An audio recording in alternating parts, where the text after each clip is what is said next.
Good morning. We meet today to continue our dialogue about what I hope will result in a bipartisan path forward to reform our federal income tax system. In recent weeks, much of the discussion about tax reform is centered on the corporate side, especially after Japan lowered its corporate rate on April 1st, leaving America with the dubious distinction of having the highest corporate tax rate in the industrialized world. It's simply unacceptable that American employers face such an undue burden at a time when we desperately need them to get the economy growing and get almost 13 million unemployed people back to work. But as tax filing day reminds us, only comprehensive tax reform ensures that we address the needs of American families and all job creators regardless of how they are structured. And as such, we must consider the individual side of the tax code if we're to transform today's broken code from one that impedes to one that improves prospects for job creation. Last year, the IRS processed 142 million tax returns. They also received 10.5 million extension forms, at least in part due to the complex, costly, and time-consuming nature of the tax code. With nearly 4,500 changes in the last decade, 579 of them in 2010 alone, the code is far too complex. And this complexity has led to ever-increasing costs of complying with the federal tax code. According to the National Taxpayer Advocate, in 2008, taxpayers spent $163 billion complying with the individual and corporate income tax rules. American families are not only spending more money complying with the tax code, they're also spending more time. Navigating through the tangled web of tax rules has resulted in taxpayers spending over 6 billion hours annually to comply with the code. Whether it's the compliance and administrative burdens, the impact of temporary and expiring tax provisions, or the effect of convoluted rules on financial planning decisions, today's tax code is not just hampering employers, but it's hampering the ability of individuals and families to plan their finances with reasonable certainty. Turning to the topic of today's hearing, tax incentives for retirement saving, it quickly becomes clear why we are taking the time to lay the foundation for comprehensive tax reform by gathering input from experts. As many Americans work to meet the tax filing deadline, today's testimony reinforces the wide popularity of these savings vehicles. The overwhelming majority of American workers with access to a workplace retirement plan are participating in that plan. According to the Bureau of Labor Statistics, 78% of full-time workers have access to a workplace retirement plan, and 84% of those workers participate in the plan, meaning 66% of all full-time workers participate. The plans benefit taxpayers of all income levels and from all walks of life.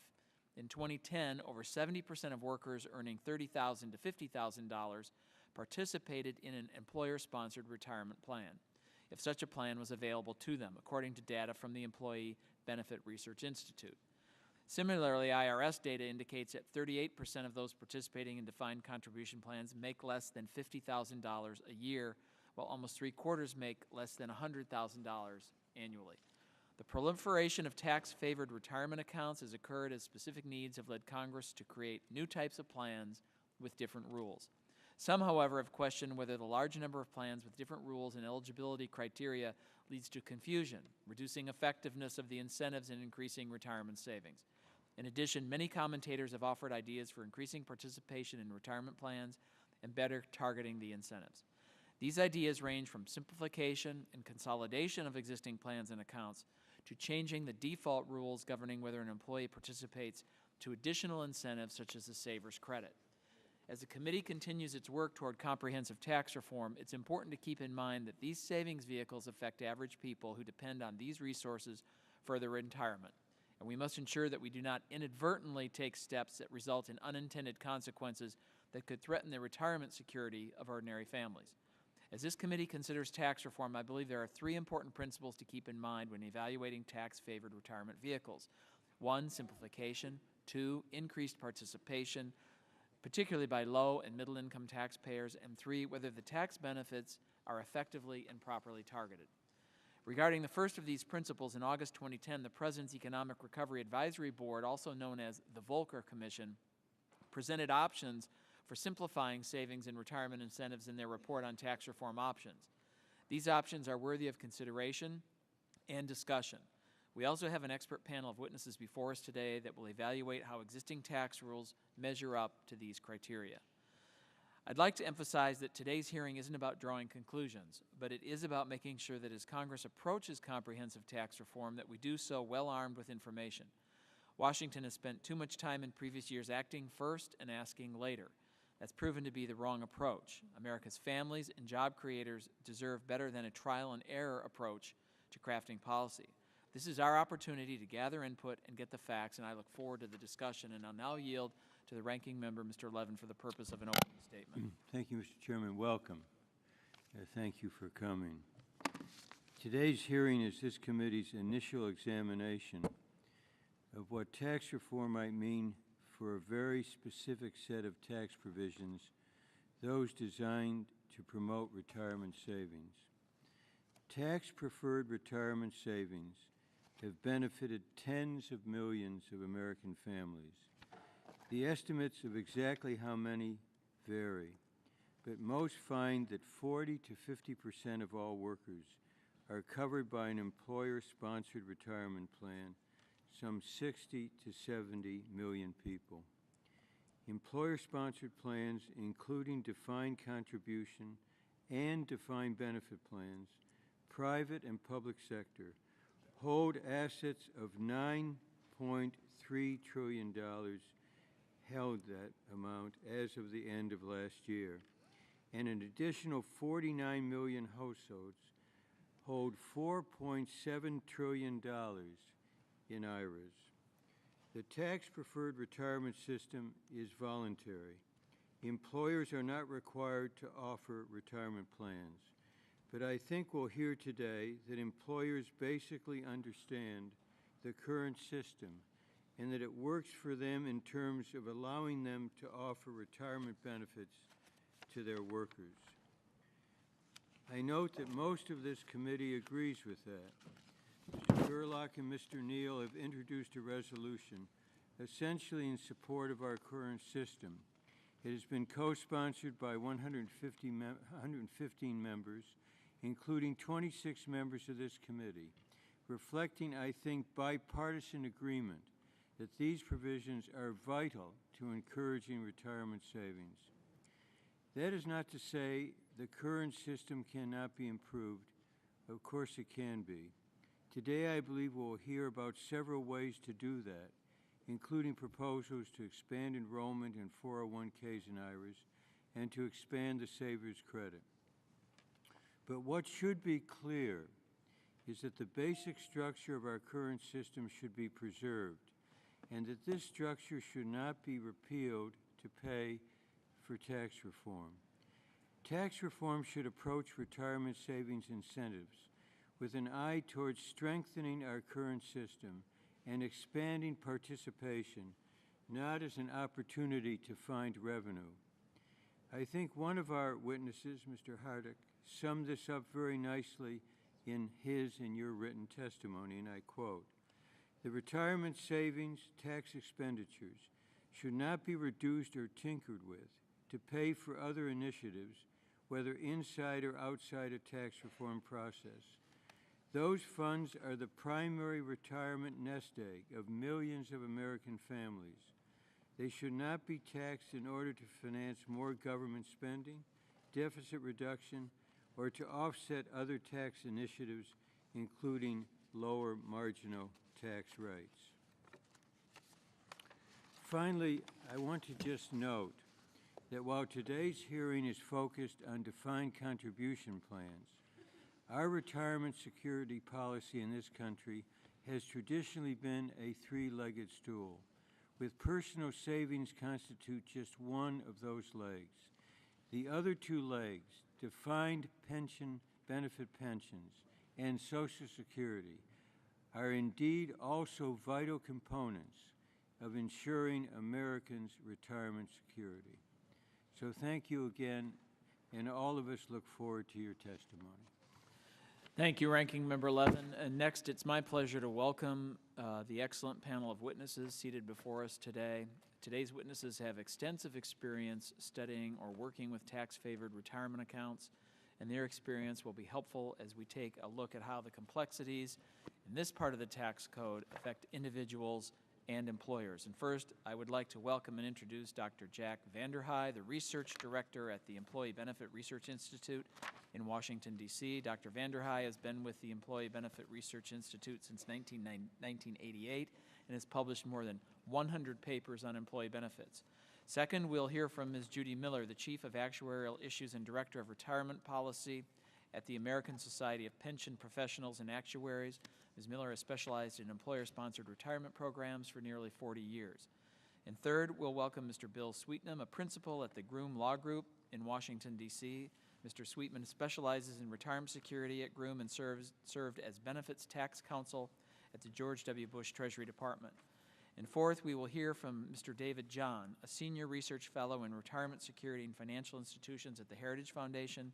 Mr. John has published and testified extensively on the improvement of retirement security plans. And finally, we welcome Mr. Randy Hardick, from a partner at Davis & Hartman, LLP in Washington, D.C. Mr. Hardick is an ERISA and regulatory compliance specialist who maintains a practice focused on advising employers and institutions on retirement and savings issues. Mr. Hardick is testifying today on behalf of the American Benefits Council. Thank you all again for your time today. The committee has received each of your written statements, and they will be made part of the formal hearing record. Each of you will be recognized for 5 minutes for your oral remarks, and Mr. Vanderhei, we'll begin with you, and you are recognized for 5 minutes. Thank you. Chairman Camp, Ranking Member Levin, and members of the committee, thank you for the opportunity to speak with you today on the issues involved in tax reform and tax-favored retirement accounts. I am Jack Vanderhei, Research Director of the Employee Benefit Research Institute. EBRI is a nonpartisan institute that has been conducting original research on retirement and health benefits for the past 34 years. EBRI does not take policy positions and does not lobby. My testimony today draws on extensive research conducted by EBRI over the last 13 years with its retirement security projection model, as well as annual analysis of the behavior of tens of millions of individual participants from tens of thousands of 401k plans, dating back in some cases as far as 1996. Measuring retirement income adequacy is an extremely important and complex topic, and EBRI started to provide this type of measurement in the late 1990s. Figure 1 of my written testimony shows that when we modeled the baby boomers and Gen Xers earlier this year, 43 to 44% of the households were projected to be at risk of not having adequate retirement income for basic retirement expenses plus uninsured health care costs.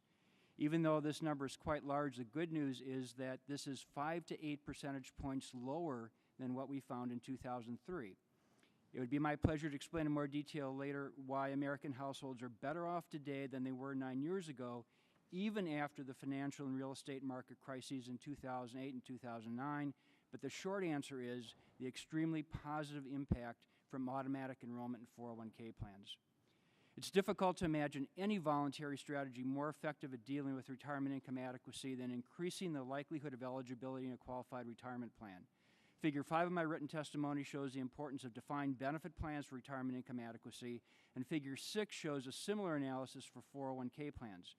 We see that the number of future years the workers are eligible for participation in a defined contribution plan makes a tremendous difference in their at-risk ratings. Gen Xers, for example, with no future years of eligibility are simulated to run short of money 61% of the time, whereas those with 20 or more years of future eligibility would experience this situation only 18% of the time. Knowing the percentage of households that will be at risk for inadequate retirement income is important for public policy analysis. However, equally important is knowing just how large the accumulated deficits are likely to be. The aggregate deficit number is estimated to be $4.3 trillion for all baby boomers and Gen Xers. While trillion-dollar deficits are useful in focusing attention on this problem, they do little to help policymakers understand exactly where these deficits are coming from. For example, Figure 3 of my written testimony provides information on the retirement savings shortfalls for Gen Xers. The average deficit decreases substantially with additional years of future eligibility in defined contribution plan, and Gen Xers fortunate enough to have at least 20 years of future eligibility find their average deficits reduced more than 70% of the average deficits for those with no future years of eligibility. EBRI research has shown repeatedly that the traditional type of 401k plan under current tax incentives has a potential to generate a sum that when combined with Social Security benefits would replace a sizable portion of the employee's pre-retirement income for those with continuous coverage. Our research has also shown that the automatic enrollment type of 401k plan, when combined with automatic escalation provisions, appears to have the potential to produce even larger retirement accumulations for most of those covered by such plans.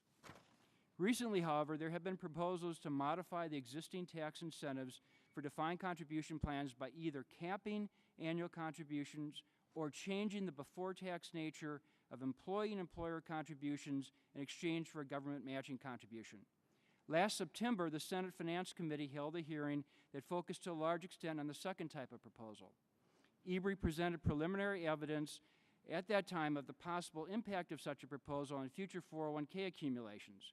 In recent months, results from 2 new surveys have allowed EBRI to model these effects even more accurately, and last month we published our new results showing the projected changes in 401k balance at retirement age due to expected modifications of plan sponsors and participants in reaction to that proposal.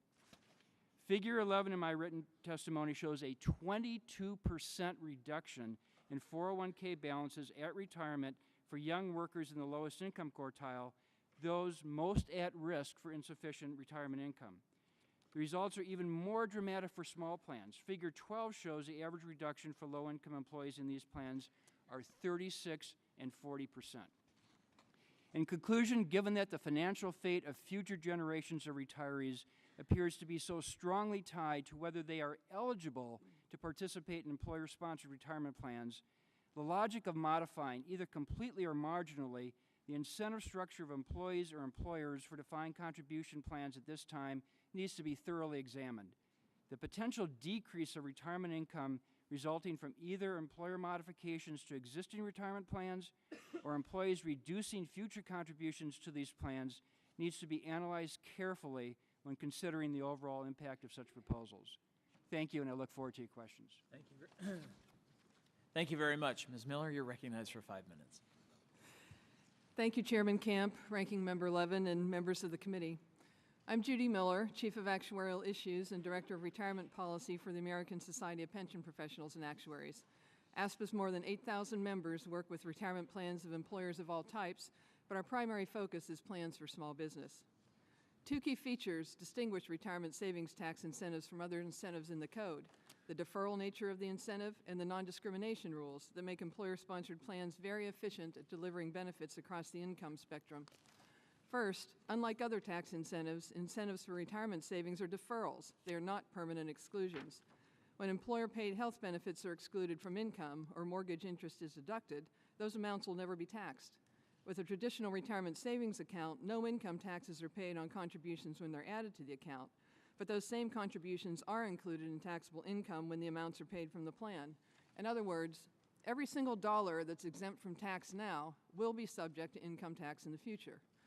Since most of those retirement years are outside the government's 5 or 10-year budget window, looking at the so-called tax expenditure for defined contribution retirement plans on a short-term cash basis greatly overstates the cost of this incentive.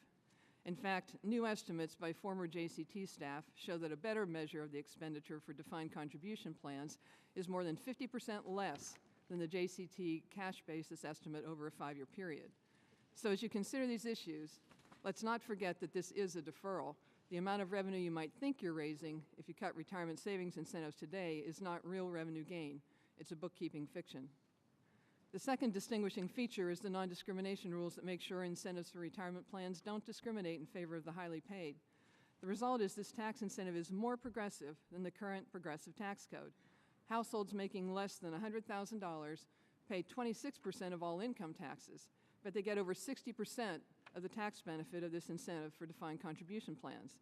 And this analysis actually understates the benefit for these households because it doesn't recognize that a good part of a small business owner's so-called tax savings is actually transferred to workers in the form of contributions. Let me explain. A small business owner usually considers a plan when the business has finally become profitable. The owner's shown how setting up a retirement plan can save enough money on their personal income taxes to pay most of the cost of contributions, like matching contributions, that are going to be required for employees by non-discrimination rules. It's a beautiful thing, really. Deferred income taxes for the owner become current contributions for the workers. Data clearly shows the key to promoting retirement security is workplace savings. Over 70% of workers earning from $30,000 to $50,000 do participate in a plan at work, but less than 5% go save on an IRA in their own. Bureau of Labor Statistics data shows 78% of full-time workers have access to workplace retirement plan, with 84% participating. Almost 80% coverage is a success story. More needs to be done, but the committee should build on the success of the system. We support the auto IRA proposal in Mr. Neal's bill, for example, as a way to expand workplace savings by building on the current structure. Recent tax reform proposals include dramatic cuts in maximum contribution limits, a cap on the value of the current year's exclusion for households making over a certain dollar amount, or conversion of the current year's income exclusion to a credit. All of these proposals would reduce the incentive for small business owners to sponsor a workplace retirement plan and would be a big step in the wrong direction. I have over 20 years' experience actually selling plans to small business owners. With rare exceptions, the current year's tax savings was a critical factor and often the only factor supporting their decision to put in a plan. Now, it's not that small business owners are selfish, quite the contrary, but in real life, they aren't sitting on lots of cash. Savings generated from the retirement plan tax incentives provides cash to help make contributions required by the non-discrimination rules. Reducing the incentive literally reduces the cash the small business owner has to work with. Now, there's not a doubt in my mind that reduced incentives would mean fewer plans and less contributions toward workers' retirement. One of the questions posed for this hearing is whether or not there are too many types of plans. The simple answer is no. A proposal to combine all defined contribution plans into a single type of plan might look like simplification on paper, but in practice, combining 401k, 403b, and 457bs into a single plan would disrupt savings for employees of state and local governments and other nonprofits. And believe me, when you're talking to an employer about setting up a plan, options and flexibility are not the enemy, and one size definitely does not fit all. Now, that is not to say simplification isn't needed. For example, we support the Small Business Pension Promotion Act sponsored by Representatives Gerlach, Kind, and others, and we'd be pleased to work with the committee on these and other simplifications. In summary, the road to improved retirement security for working Americans is expanded workplace savings. Reducing incentives for small business owners to sponsor retirement plans is the opposite of what needs to be done. I'd be pleased to discuss these issues further with the committee or to answer any questions that you may have. Thank you very much. Thank you very much. Mr. Sweetman, you're recognized for 5 minutes. Chairman Camp and Ranking Member Levin, thank you for the opportunity to testify at this hearing. I'm a principal in the Groom Law Group, a law firm that focuses exclusively on employee benefits law. Prior to joining Groom, I was the Benefits Tax Counsel at the Office of Tax Policy at the Department of Treasury from 2001 to 2005.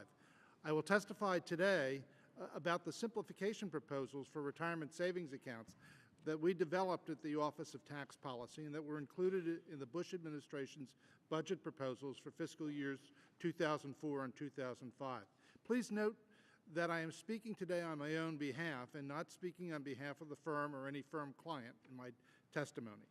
What are the reasons to simplify? The code currently provides various incentives for individual retirement savings, for employer-based retirement savings, and for other savings objectives, such as the payment of medical expenses or educational expenses. All these savings vehicles have different eligibility requirements, and the amount of the tax benefits could change based on the individual's income status or his or her participation in other savings programs. Employer-provided retirement savings vehicles present their own level of complexity.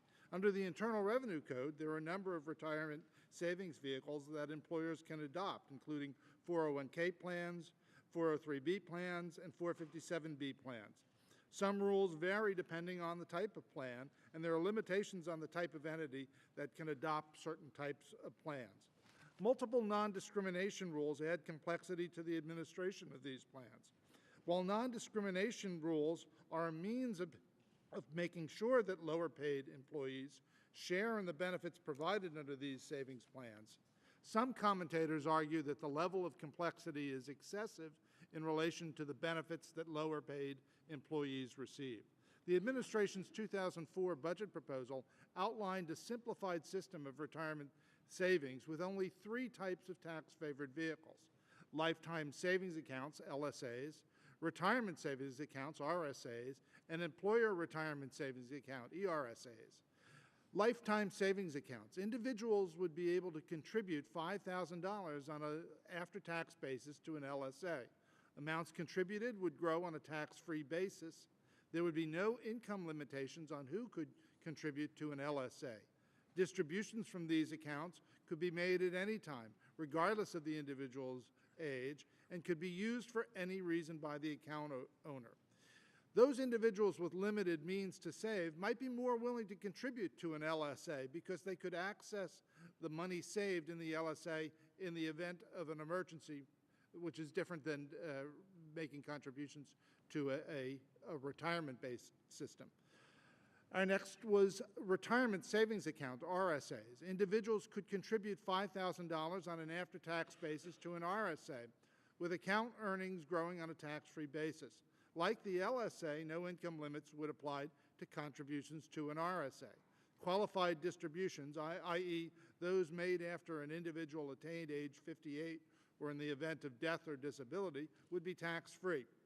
All other distributions would be considered non-qualified distributions and would be included in income to the extent that the distribution exceeds basis. Finally, employer retirement savings accounts. IRSAs would be available to all employees regardless of the type of employee entity. IRSAs generally would follow the existing rules for 401k plans, including the 401k contribution limit, the catch-up contribution limit for employees age 50 and above, and the availability of Roth contributions. The non-discrimination testing rules would be simplified and would be eliminated if lower-paid employees had high savings rates under the plan. Although these simplification efforts did not advance in Congress, our efforts to review and recommend comprehensive changes to the current retirement savings system was, I believe, worthwhile. Any effort to advance tax reform will likely include a review of retirement savings initiatives. If one goal of tax reform is to simplify the current system, I would recommend that the committee examine the work of the Office of Tax Policy during the Bush administration. Thank you for this opportunity to address the committee. I will be happy to answer any of your questions. Thank you, Mr. Sweetnam. And Mr. John, you are recognized for 5 minutes. Thank you. Chairman Camp and Ranking Member Levin, I appreciate the opportunity to testify before you this morning on ways to ensure that all Americans have the opportunity to save for retirement. I'm David John, a Senior Research Fellow at the Heritage Foundation and also the Deputy Director of the Retirement Security Project. This is an issue that transcends ideological and partisan differences. For those who have access to a payroll deduction retirement savings account, the current system works fairly well. However, millions of Americans still lack that ability.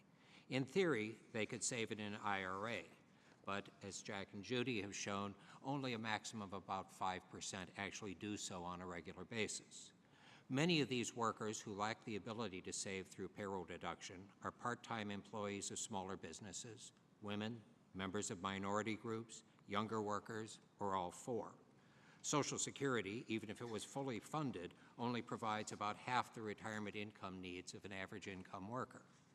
Either we can ensure that everyone has the ability to save to provide for themselves in retirement, or a Congress in the near future will face demands for additional taxpayer-paid benefits.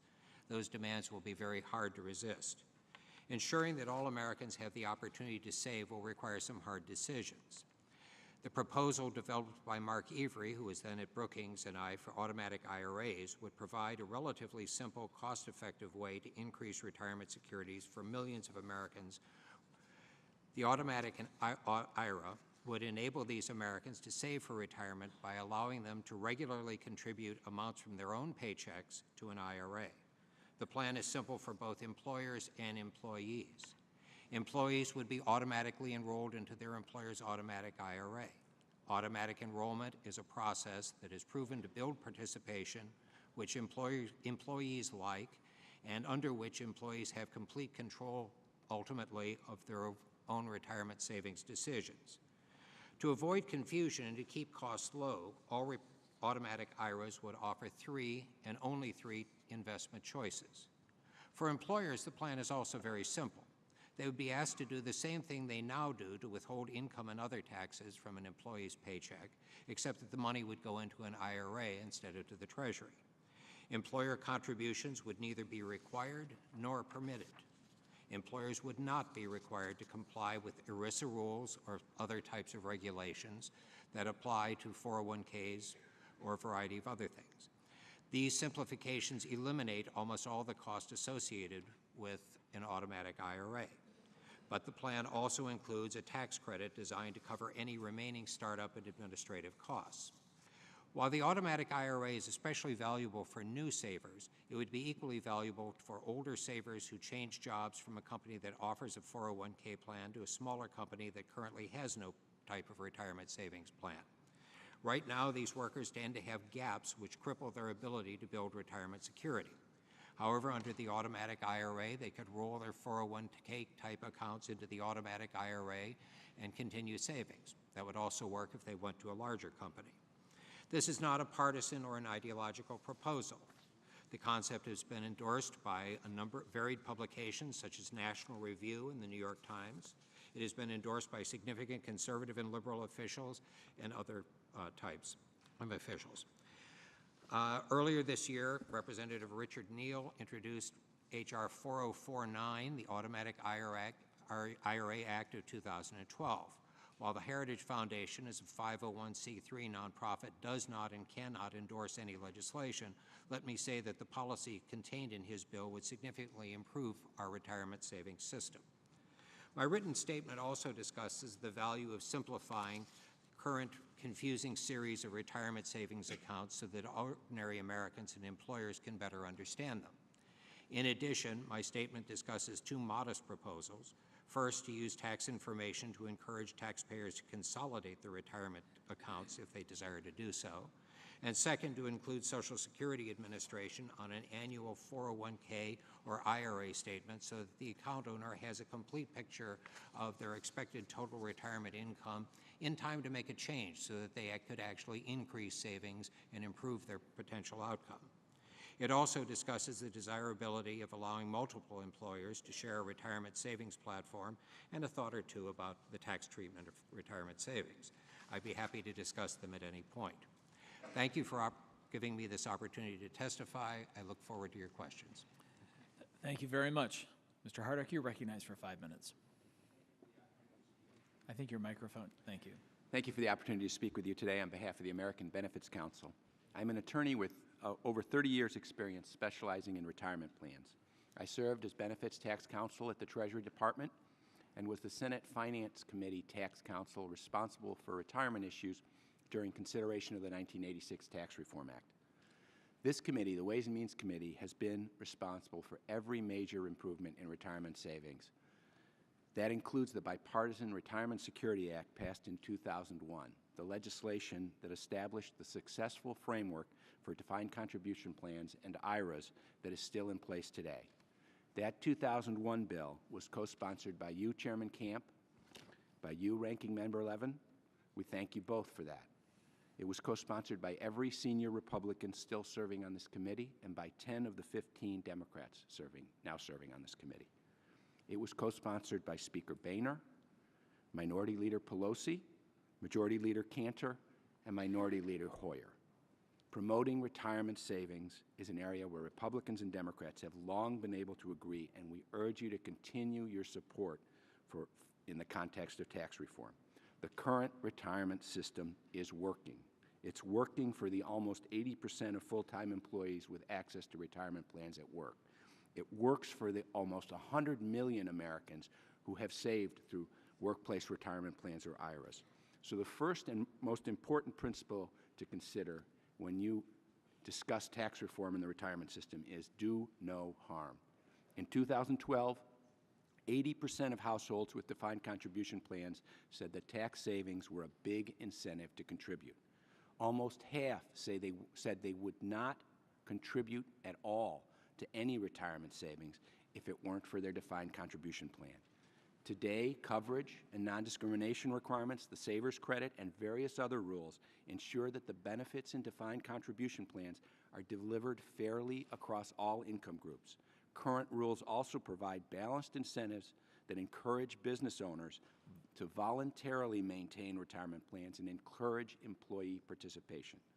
Any major restructuring of the system that reduces or tries to reallocate existing retirement tax incentives is a gamble we cannot afford to take when dealing with the retirement security of working and retired Americans. Reducing retirement savings incentives to pay for other initiatives would be counterproductive. Proposals that appear to increase short-term federal tax revenue from changes in the retirement savings incentives generally get those additional revenues because individuals are saving less for retirement. Making matters worse, as Ms. Miller had indicated, short-term revenue gain from changes in the retirement incentives under the current budget rules is an illusion, because when a worker saves less money today, it will mean smaller distributions and less tax revenue when the person retires. Just like the short-term budget scoring conventions, the tax expenditure scorekeeping also does not paint an accurate picture. The bulk of today's estimated retirement tax expenditure comes from savings that are already in retirement plans and IRAs, not from new contributions. So that big tax expenditure number cannot be turned into big new tax revenues without retroactively taxing the existing retirement savings nest eggs of Americans. That action would rightly be seen as a breach of trust by those workers who contributed and those employers who contributed on the assumption that this money would grow tax-free and be taxed only at distribution. Still, the retirement system can and should be improved for all Americans, especially those with lower incomes who find it most difficult to save. Tax reform offers the opportunity to do just that by building on the existing system, not by tearing it apart. Today, employer-sponsored plans make effective use of payroll deduction, provide fiduciary oversight, and typically include an employer contribution. More Americans need access to those workplace retirement savings plans, and all Americans should be encouraged to save at higher levels. One area that deserves particular attention is the automatic enrollment and automatic increase strategies. Those are plan designs where workers must opt out of plan participation rather than opt in, and where the default contribution levels are increased each year. These plan designs increase participation and savings rates significantly, especially for low-income, younger, and minority workers. More employers are adopting these designs each year, but greater incentives should be considered to accelerate that trend. We also believe much could be done to reduce the costs of plan administration. For example, regulations on delivery of required notices should be brought into the 21st century to better accommodate electronic delivery. We stand ready to work with the members of this committee to assist the members of this committee in continuing its long history of promoting retirement savings. Thank you. Well, thank you. Thank you all for that excellent testimony. Today's tax filing day, and that's a deadline which Americans have to spend millions of hours preparing their taxes, and because our system is a complex one. And not only is compliance complicated, but long-term financial planning is complicated as well because of our code. And I'd like to just explore and ask each of you how the tax code is performing in the area of retirement security. And employers who want to offer a retirement plan, as many of you, retirement savings option, as you mentioned, they have a choice, as many of you said, of many different proposals out there with different rules. And certainly individuals trying to save for retirement have one set of rules. Individuals trying to save for health have another system with another set of rules, and families trying to save for education also have many options available, each with its own set of rules. But my question is, should the system, and why don't I start with Mr. Hart, I can go down the line, but should the system of existing tax advantage retirement savings, should those be consolidated to make it easier for individuals to save? If you have an opinion on that? Sorry. Most Americans that have retirement plans are quite happy with the plans they have. The fact is that plan participants and most employers do not choose between a 401k plan or a 403b plan or a 457 plan. They simply have one. Those choices are not particularly difficult, and when they do come into play, they're made by employers. What you get if you try to consolidate is you make everyone reconsider and everyone amend their plans. That can be very disruptive. and disruptive for the individuals involved and expensive for the employers that have to do that. I'd add that the ABC members are also very concerned about any proposals that would consolidate retirement savings options with savings vehicles for other purposes like education or health. Most people save for purpose, and confusing that retirement savings message could be very counterproductive. All right, Mr. John.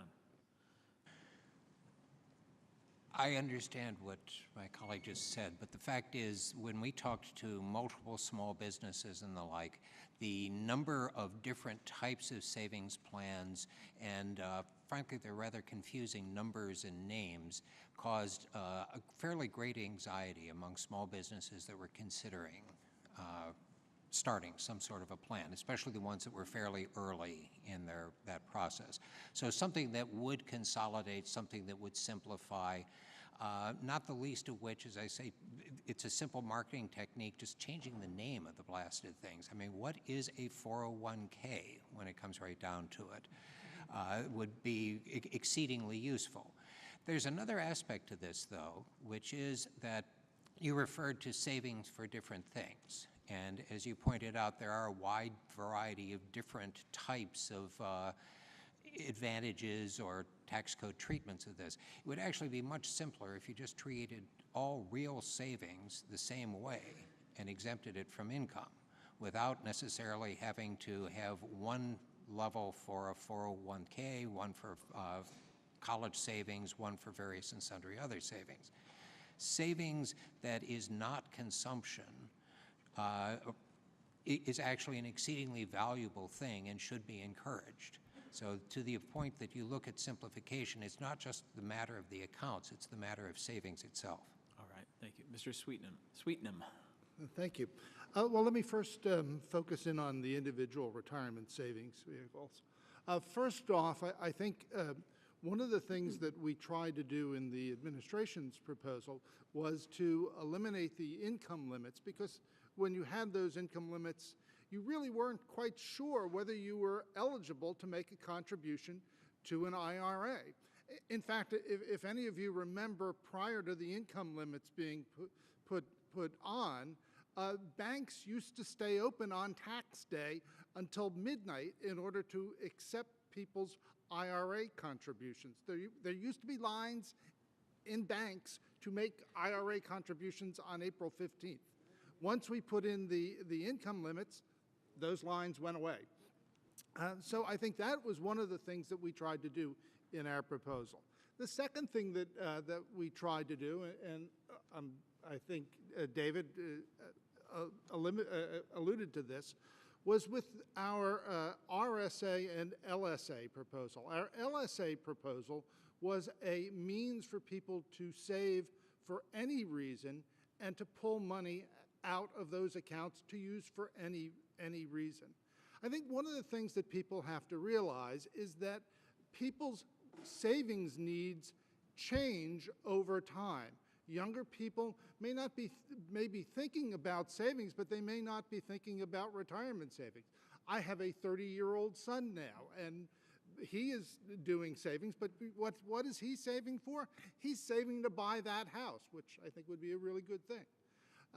But when he gets a little bit older, he's going to be saving for retirement. What we tried to do with our LSA proposal was to give lower income people or people who were at the margins of savings a way to have a tax-favored vehicle in order to have savings.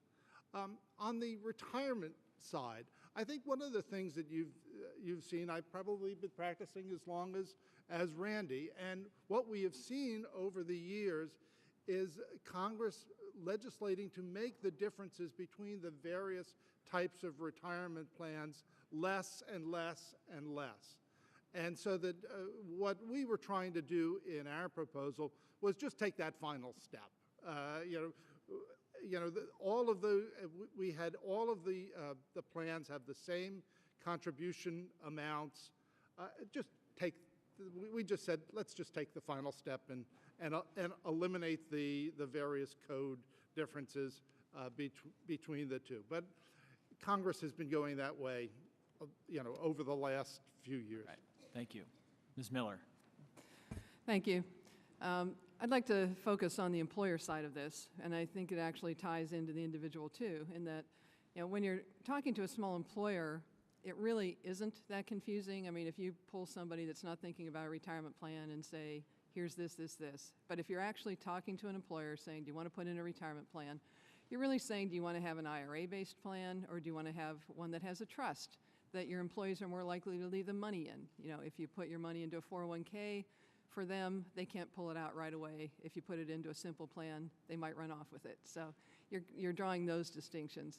And then you're really talking about how much can you afford and what would you like to do. And this is where I get concerned about the proposals for individual savings, in that right now we have the $5,000 IRA limit, and then you can go up to $10,000 for a simple plan, and then you can go up to $17,000 for the individual deferral in a qualified retirement plan. So there really are rewards for stepping up and providing better benefits, and I think that's why the system really has been working so well. If you have, there's a proposal for, a deferral-only safe harbor of like $8,000 or $10,000. What happens is, if you have somebody that can put $5,000, and a small business owner can put $5,000 in IRA, $5,000 in LSA, suddenly there's absolutely no reason in the world, in terms of what they can save on a tax-favored basis, for them to put in a simple plan. Right now, they have the $5,000 IRA. If they want to put in $10,000, they're going up to a simple plan. So you have to be careful that what you do on the individual savings side doesn't disrupt the structure that really works pretty well on the individual employer side.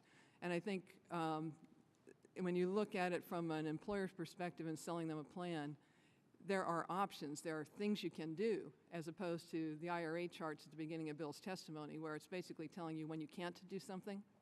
With the employer side, it's here's what you can do, here are your options. So it's very positive on the employer side. All right. Thank you. Mr. Vanderhei. Thank you. Well, EBRI doesn't take positions on proposals of this sort. I find a lot to agree with in what Randy and Judy just said, and I think from a rather abstract viewpoint, if you look at what's happening with respect to employers, you would introduce a whole new set of non-discrimination testing if you did something like this. The other thing you have to keep in mind is many employees are very targeted in what they're saving for. And I think what one you would need to keep in mind is, if you make it rather amorphous as far as an overall savings target, it's going to be much more difficult for any individual to find out whether or not they're basically on track for a specific retirement income. All right. Thank you. Mr. Levin may inquire. Well, thank you very, very much for your testimony. Mr. Chairman, I think this is a hearing that has significance for tax reform for this issue and beyond. Because while there are some differences among you, and I think everyone believes that we can improve the system, I think your testimony issues a warning to those who propose to eliminate all tax expenditures, or those who equate tax expenditures loosely with tax loopholes. Because this tax expenditure, I think, is not a loophole, it's a policy. And some have essentially said, let's start by eliminating them all and go on from there. And some propose getting down to a certain point, assuming the elimination of all tax expenditures. And do any of you favor eliminating this tax expenditure? No. That's a big no from this end of the table. No. No.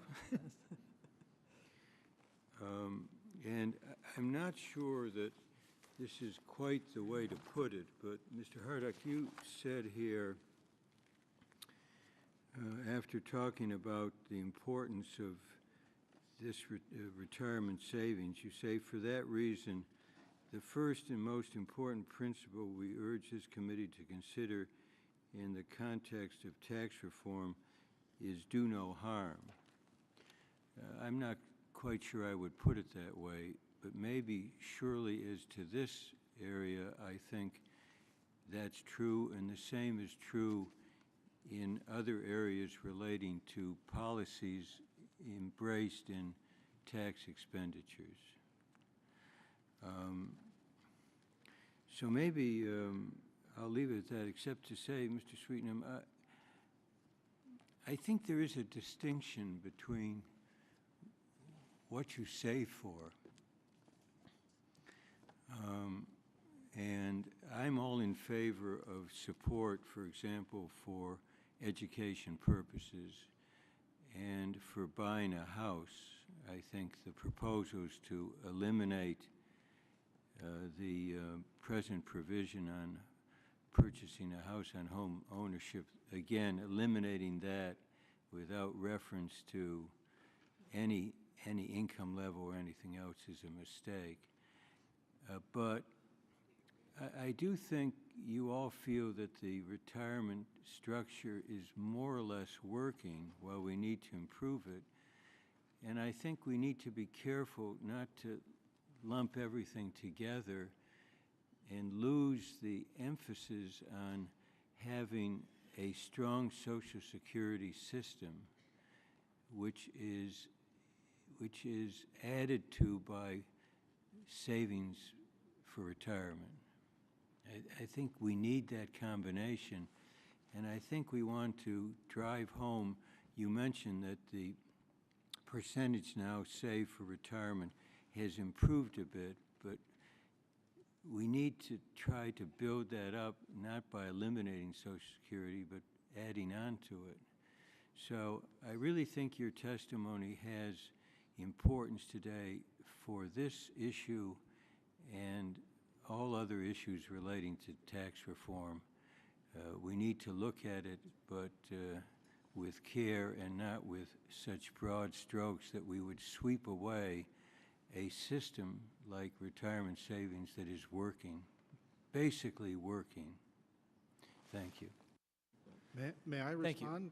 Well, I will do that on somebody else's time. I do want to say, though, that I think we're having a very good discussion today. I do think it's important to point out that I don't think there's anyone who's proposing eliminating this area. The closest thing that came to it was Simpson-Bowles, the President's Commission on Fiscal Responsibility, which capped this, did not eliminate this, and there is no proposal to do such a thing. Well, Mr. Chairman, let me just say, in the chart, it's on page 29 of Simpson-Bowles, it has a number of alternatives. Yes. Including eliminating all tax expenditures. Yes, and that's one reason why I voted against the Simpson-Bowles Commission, as did Mr. Ryan. So, Mr. Herger, you're recognized for 5 minutes. Thank you, Mr. Chairman. Mr. John, I want to thank you for your work. You put in an automatic IRA proposal.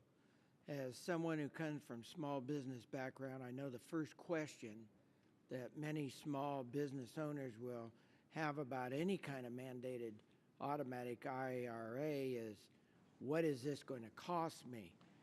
Would automatic IRAs create any significant new costs or burdens on employers who offer the IRAs? No, it actually would not. The way that it's structured, it is simple enough that most employers that are covered with this, roughly 97%, according to studies by a variety of firms, actually already use some form of payroll processing software or an outside payroll processor.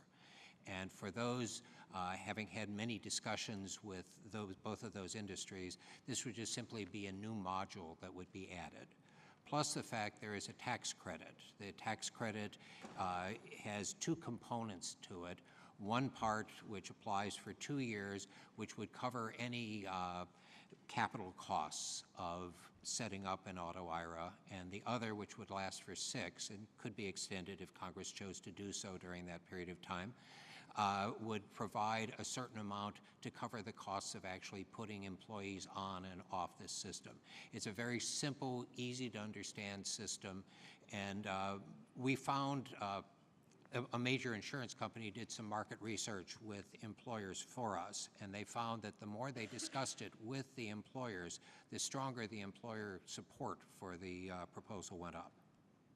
Do the rest of you agree with this or have any additional thoughts? I definitely would agree with that. Even for those that don't use a current payroll provider, we have members who are very interested in providing this. An employer could do it strictly over the phone. The credit should more than cover any cost incurred by the employer. Thank you. Mr. John, I understand your proposal would utilize private financial institutions to administer the automatic IRAs.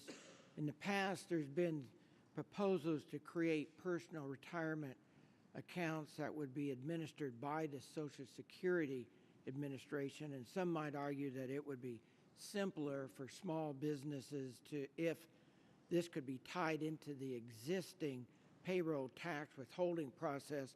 Could you comment on the pros and cons of these different approaches?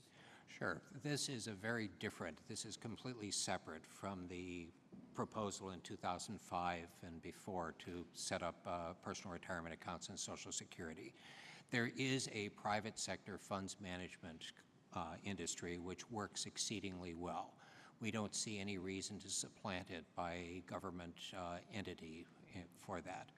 We do have the ability, if the private sector provider so chooses, to have what's called an R bond, which is a retirement savings account. It's somewhat similar to the I bond, which has been a U.S. Treasury savings account for a number of years now. And that would allow small savers to accumulate roughly $5,000, but at that point then that would be rolled into the private sector.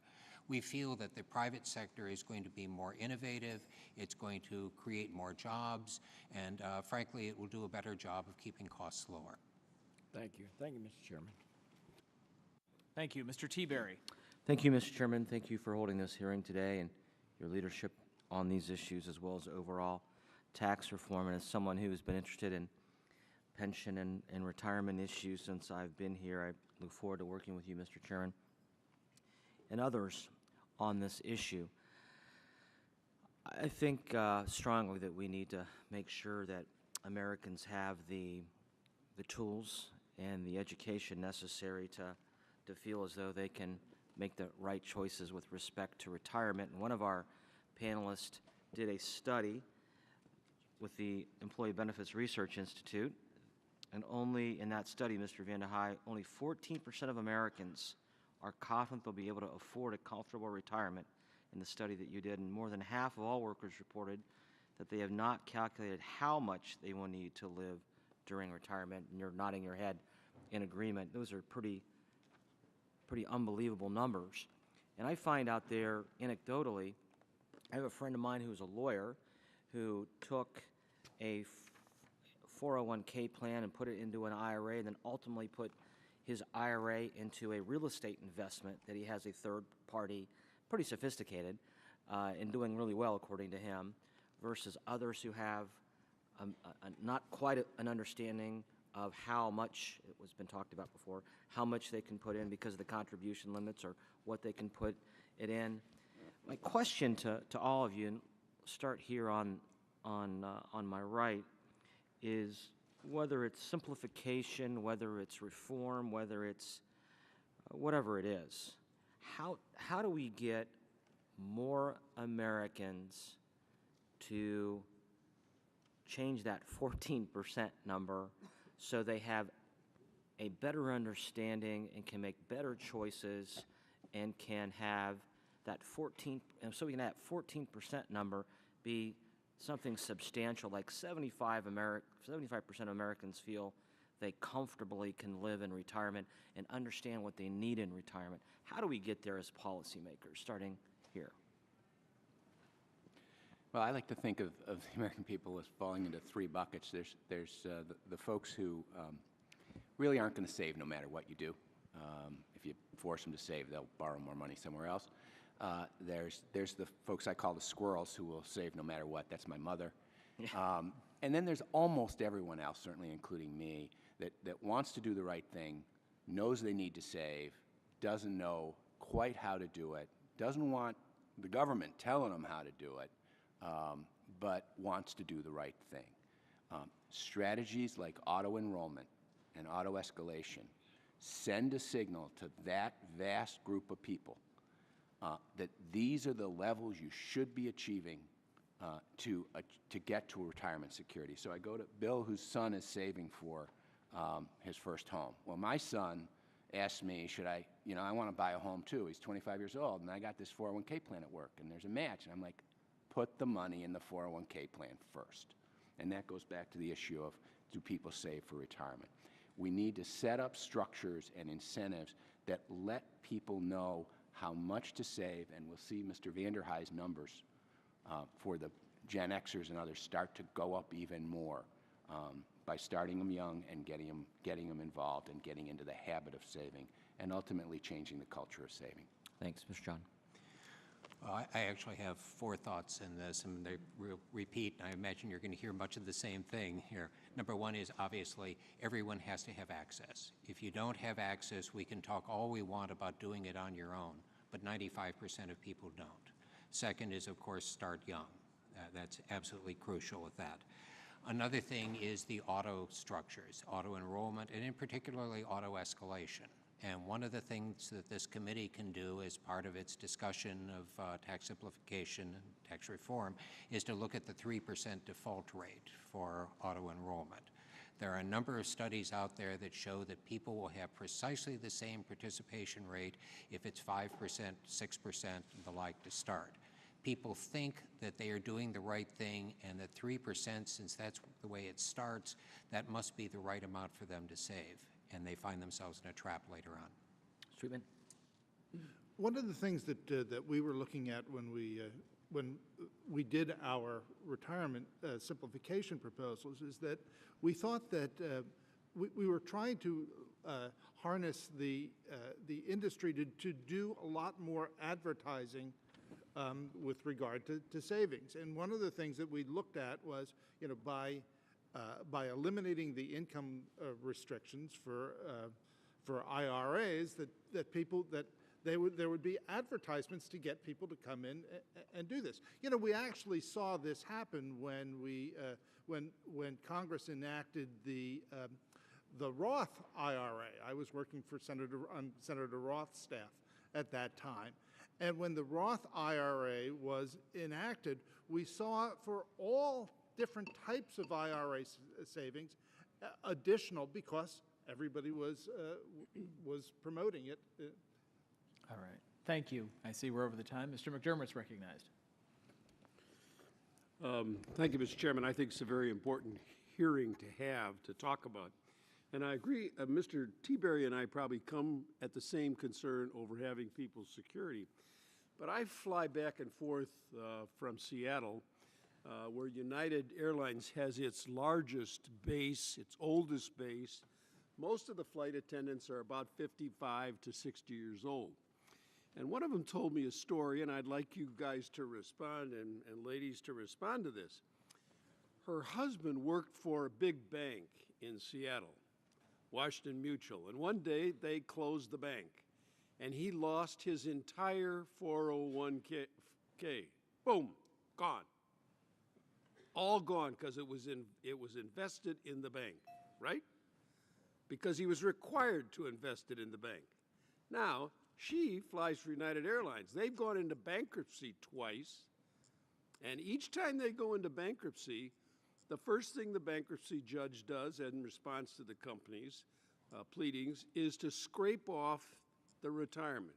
So this woman who has flown for United Airlines for 29 years now has a guarantee of $231 a month from the PBGC on top of her Social Security. Now, here are middle-class Americans who did everything right, and they got clobbered by the system. And I want to hear that this automatic system that we're going to enroll everybody in is going to protect those people. This woman said to me, I and my husband are going to work until we die because we have nothing but Social Security. I would like to take first stab at that, because that's, the situations you described are just horrible. And Congress has acted to prevent a company forcing an employee to put all their money into employer stock. That's no longer permissible, and that was, you know, the ability was phased out, and you guys did a great job on that. So hopefully that one won't happen again. I think the key on automatic enrollment is really all the defaults, and one of those defaults is investment. And in PPA, that was Can I just stop you, though? Sure. You heard Mr. T-Berry talk Yes. about how many people know how to invest or understand. right. 14%. So how in the world can anybody sit up here and sensibly believe that we can design a system that says we're going to give all of you choice when only 14% of them understand what in the world they're in? Most people don't take advantage of that choice. They'll stay where you put them. If you automatically enroll them, they'll stay in your default investment. So I think the key is having a secure and appropriate default investment. And again, there were changes made in PPA, and I think there's been a recent study. Does that mean then that yeah. the company, the small business, or whoever, has certain places they can put the money that's safe? They'll be restricted as well, or can they do whatever they want? They choose the provider, but the type of investment that is the default investment is defined. It's like a target date fund, or you could, frankly, that's something that you could be considering. What should that be? But there's ample evidence that whatever you say the default investment can be is where most people are going to end up putting their money. So the automatic investment or the automatic enrollment would put it into something includes, that yeah. is judged to be by whom? Who would say that this is a safe investment? Because I'd like to know who those people are. You define the parameters, and in terms of the individual companies. But Treasury will Yeah. ultimately put the blessing. They'll bless the company that's going to make these investments, right? Right now, it would be that the plan sponsor, or if you're in a, would be the one that's choosing their investment advisor, and the investment advisor, if they hire an investment advisor, accepts the fiduciary responsibility, will have, fiduciary responsibility for choosing a company that provides. And who's on the hook if they made a bad choice? The fiduciary that's responsible for that decision. So any investment counselor would be then responsible for making the patient, or the patient, I'm a doctor, would be making the client whole? Well, in theory, fortunately, there aren't very many situations, now that employer stock is off the table, there aren't many situations where you have a company that the investment has gone down to zero. When you do have responsible people choosing investment providers, it's not, there are horror stories are more and more rare. And the flight attendants, I should just tell them, tough luck. 231 is what you're going to get. The defined benefit system is a whole other It seems to me they ought to be connected somehow. Or we should take away the ability of the companies to take off the pension at bankruptcy. Thank you. Time's expired. Dr. Bustani is recognized. Thank you, Chairman Camp, for holding this very important hearing. As we look at tax reform and a very equally important area of retirement security, I've taken away a few things just from all this discussion. Number one being that obviously we need to look at how you can promote personal responsibility and savings. Secondly, whatever we do, I certainly appreciate the adage of first do no harm, so how do you avoid major disruptions? And thirdly, can we simplify yet maintain flexibility? And so as I'm trying to think through this, I remember when I was running a small medical practice and dealing with some of these issues after a full day in the operating room and focusing on the clinical side of my practice, oftentimes individuals come in to work for you, and they've worked somewhere else. They have a retirement account, multiple retirement accounts, and yet, and they may also have an IRA on top of that. And there are a variety of rules that govern this. And I remember having to make phone calls to figure out how do you incorporate somebody into your business structure when they've had these other outside arrangements in the past. I mean, talk to me about the rules, the complexity that these rules really present to a business owner trying to work with incoming employees. And is this an area that we can really simplify? Any of you, please. Well, I'll just start by saying that the problem you describe has been around. The changes made in 2001 on portability of assets and allowing individuals to combine, when they switch jobs, assets from one employer to the next employer from the IRA and consolidate those in the new plan were a major improvement. And really streamlined and made it possible for a business owner to take those assets in. It's still complicated because you have items that maybe were put in some cases pre-tax and others are post-tax. Those are issues we have to deal with no matter what, because they exist today, and you can't take away someone's pre-tax treatment or post-tax treatment. But we've made enormous strides since 2001 in improving those rules. Yes, I think that there's been an awful lot of progress made, and I also think that if you look at the options that are available these days, you're more likely to have somebody that comes into your practice that also had a 401k plan at their other arrangement, and so there's a little more simplicity, because I think sometimes when we talk about consolidation and you're talking about a 403B, 457, 401k, in a medical practice, maybe there was a 403B, but as Randy said, the rules have been simplified to make that an easier process.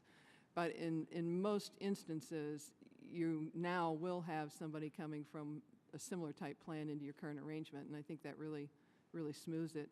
I do think, and in our written testimony, there's some comments on there are rules that can be changed that make it a little easier for a small business to not get themselves in trouble. And I think we should get rid of those rules that trip people up. But frankly, they're rules that would apply whether it was an IRSA or a 401k, just plain common sense stuff. And if I may add, their real serious problem is the fact that people forget to combine. I mean, I have actually an IRA that was rolled over from TSP 20 plus years ago. And I keep meaning to roll it into Heritage's plan, but I have yet to do that. What we see is a significant number of people who lose their accounts, especially over the years, whether employers go out of business, the providers change, and the like.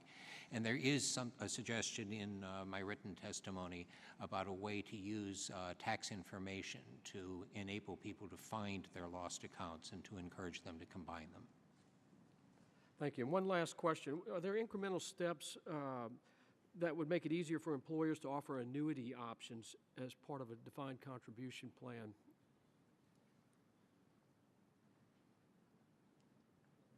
Well, I think that this is something that the IRS and the Treasury Department are currently looking at, and I think that it has been something that policymakers are really looking to give people that ability to address to use an annuity.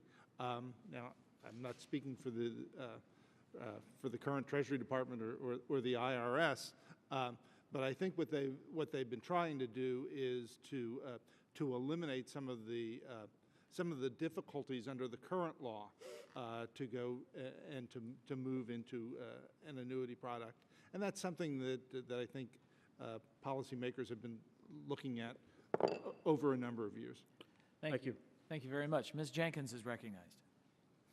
Thank you, Mr. Chairman. Thank you for holding this hearing, and thank you all to the panel for participating. I have a question for you, Ms. Miller. The President's 2013 budget proposal includes a proposal capping certain individuals' itemized deductions to 28%. Right. And the exclusion and deductions under the proposal include the exclusion or above-the-line deduction for pre-tax employee contributions to defined contribution plans and contributions to traditional IRAs. Given that the tax break for retirement savings is a deferral, not a permanent write-off, wouldn't limiting the deduction on the front end but not when the amount is distributed, result in double taxation? And what are your thoughts on how the President's proposal would affect retirement savings rates and also on small business owners' decision to set up or maintain retirement plans for their employees? I appreciate that question. I was very disappointed to see retirement savings included in that proposal, because you're right, it would be double taxation if you have someone who has, because this is a deferral. So if you have someone who's at a 31% marginal rate and you're giving them a 28% cap on that, then they're paying that 3% now, but when they pull it out, there's no special accounting, and I'm not saying there should be because that'd be a wreck, but when you pull it out, they're paying taxes on it again. So it really literally is double taxation, and if you're being honest when you're talking to an employer, why would they want to put themselves in that position? So I do think it would be harmful, and anything that reduces the tax incentive for a small business owner, to me, I believe will discourage coverage. Okay, thank you.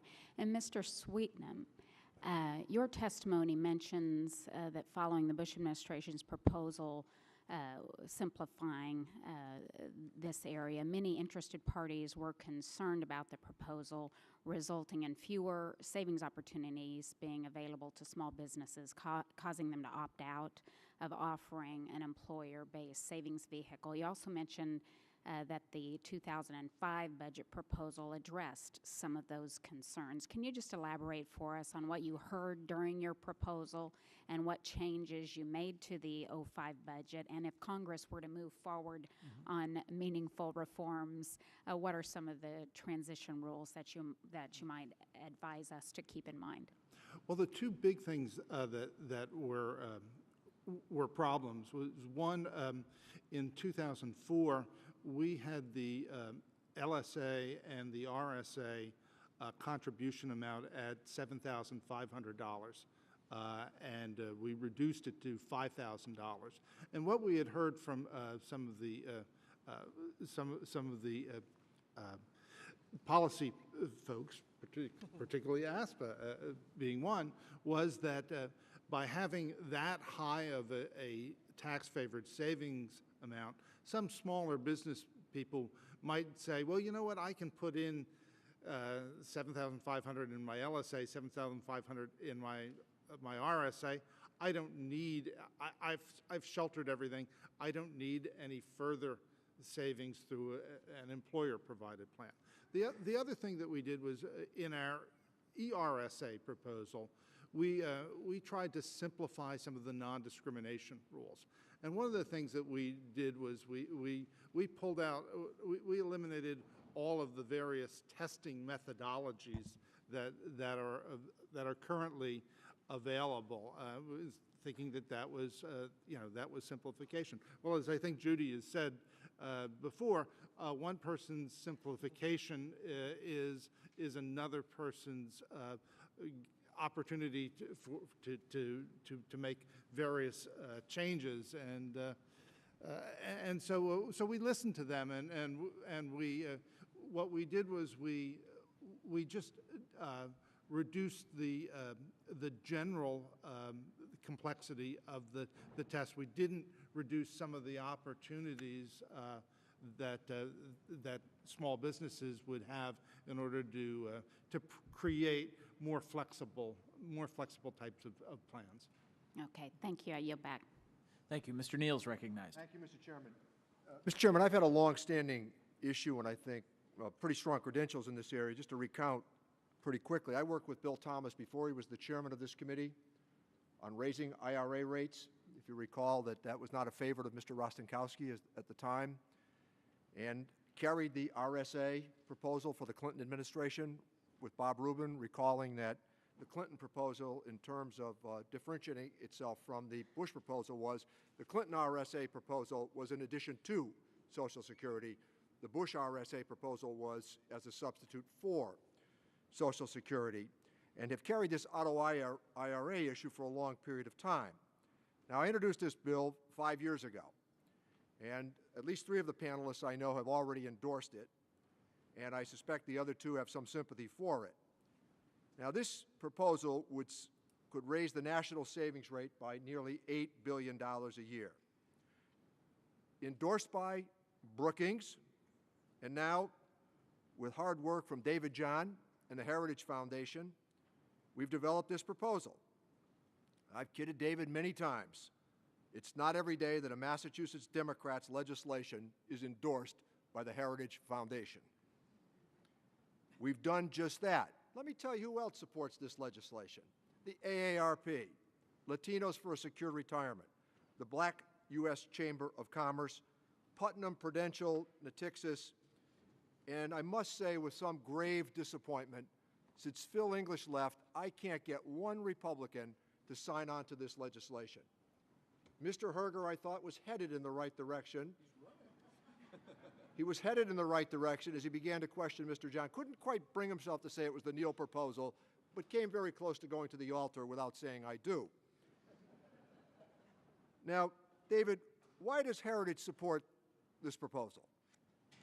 Heritage supports this for 2 reasons, and we've enjoyed working with you over the years, although for some of my colleagues it has been a little, I tell some of them I just went to a bar, so that, and we've also enjoyed working with your staff, both Melissa initially and Kara Getz now. Conservatives support the auto IRA for 2 very good reasons. Number 1 is that savings changes behavior. It takes people and it brings them closer to the community. It makes them more future-oriented and a variety of cultural changes that are very important. A second one, which is equally important, crucial that every American has the opportunity to save, is the alternative. If we don't have a retirement savings system that applies to all and allows people to start at one company and move to another and continuously save, inevitably, we are going to see the data that Jack had initially, where people do not have sufficient retirement savings, and they're going to come to Congress and they're going to say, please, sir, we need more taxpayer benefits. We don't have the money for that right now. Also endorsed by the Brookings Institution. Yes. That's important. Ms. Miller, could you tell me why you've endorsed the IRA proposal that I've offered? Yes, we're very supportive because it really does build on the current employer structure. And we think once employers, first of all, people need to have an opportunity to save at work, and you just can't do that without having the employer involved. When you get over that hurdle, then we feel that once employers are used to doing payroll deduction and feel comfortable with that, it'll be easier to approach them and say, listen, you've been doing this. Can you afford to do a little more? Maybe a simple plan would work for you, or a 401k, and that once they're in the system, they'll feel more comfortable moving up and providing some employer contributions as well. And we require no matching contribution from the employer. You require no matching contribution from the employer, and just the way, 30 years ago, a different story, but right now, with the development of electronic systems, it would be so easy and so little trouble for the employer to make this work. Particularly good for the small employer. Mr. Hardick, why do you like the proposal? The good thing about the proposal is we need to do all we can to get more employers into auto enrollment and auto escalation. The proposal would be a big step in that direction. As Dr. John indicated, it gives incentives to employers to do that, and making it attractive to employers to go in that direction is something that I think is well worth exploring, providing those incentives, getting more employers to do it, and giving employees that option to do the auto IRA if they don't have a plan of their own is valuable. So it expands the reach. I think there's a question of how quickly you can get there. Thank you. All right. Thank you. Mr. Buchanan's recognized. Yeah, thank you, Mr. Chairman. And I also want to thank our witnesses today. As you know, we've got 10,000 baby boomers retiring every day. They claim for the next 30 years, 20 years.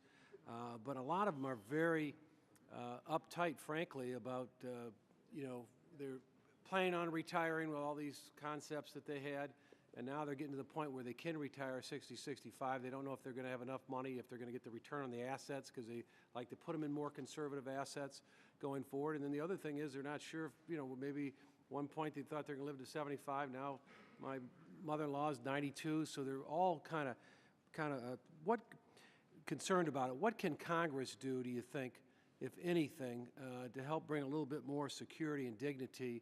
What incentives, or what would be one thing that we could do that we're not doing to make a difference? Because I can tell you, I'm slowly getting to that age. A lot of our friends that thought they were fine 10 years ago in terms of retirement are very, very concerned today. They're working longer. They're not sure. Any thoughts on that? I'll start with you, Ms. Miller. Yes, thank you.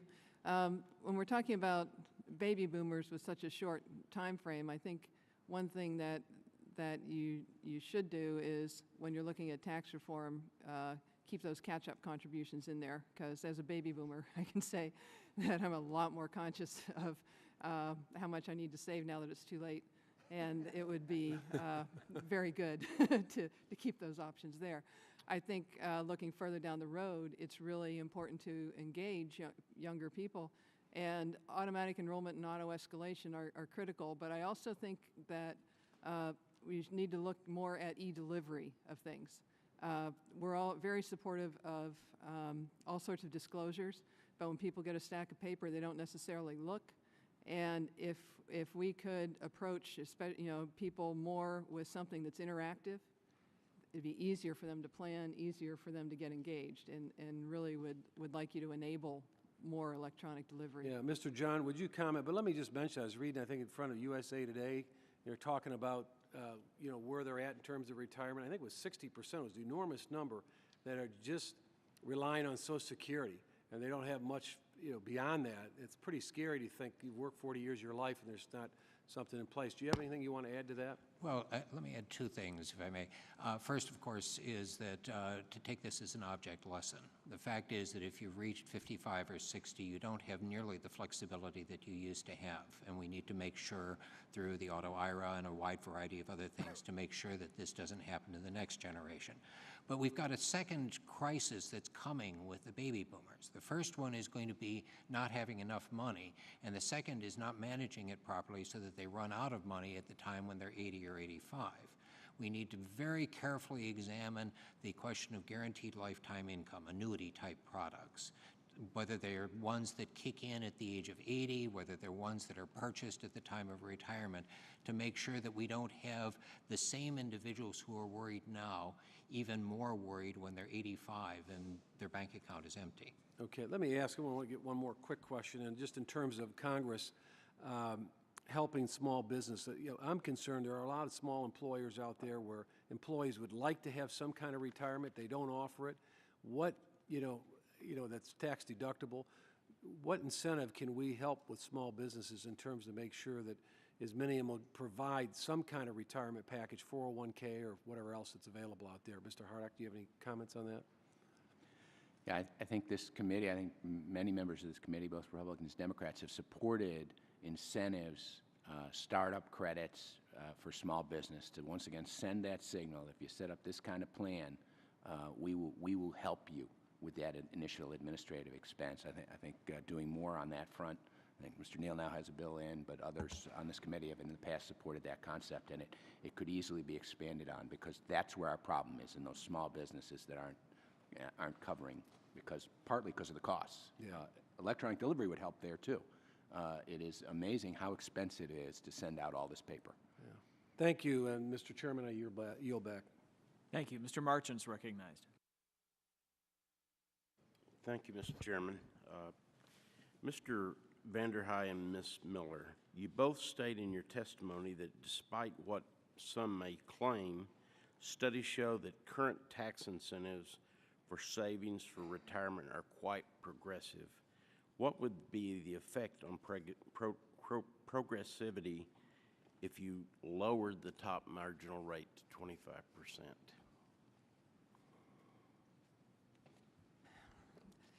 That's a very complicated question, and depends in part on what else you've done when you've lowered that marginal rate to 25%. I mean, it is a fact that as the top rate declines, there is less incentive for tax deferral because you're saving less money when you contribute. If that, but there are other competing ways to save. It depends in part on what's happening with capital gains and dividends.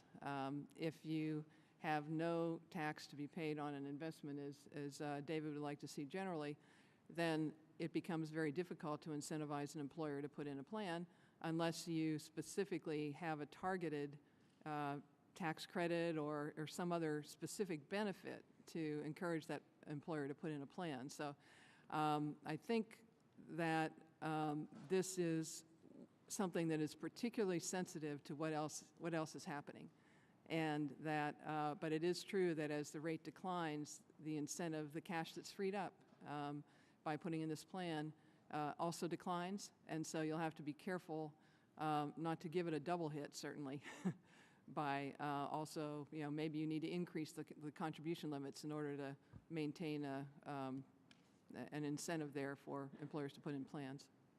Thank you, Mr. Vanderhyde. Well, I agree with what Judy said, and I'd like to just amplify it a bit. We had done some work last summer looking more at the Simpson-Bowles type proposal, but I think a lot of that could be expanded to this type of proposal if you're reducing the marginal tax rates, especially for the small business owners. You're changing the calculus of what their cost-benefit analysis is of providing that to the employees.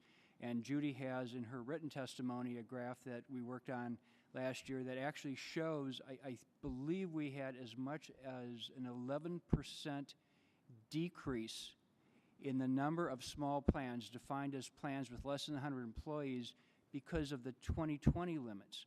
If that's something you would be interested in, we could very easily modify that to look at what the impact of decreasing marginal tax rate would be apart from the 2020 limits, and I could get back to you on that if you're interested. I think we would be interested. That's in in all of our proposals, that tax rate be capped at 25%. And for Mr. John, what would be the overall effect on retirement savings of adopting the 2020 proposal as was proposed by the Bowles Commission? I am not a micro or macroeconomist, so I have not really modeled it. I usually tend to defer to Jack on issues along that line. Okay. Well, Jack? The 2020, actually, we have a figure in the written testimony that takes a look at what would happen. I don't think, surprisingly, the biggest hit would be on the highest income quartile.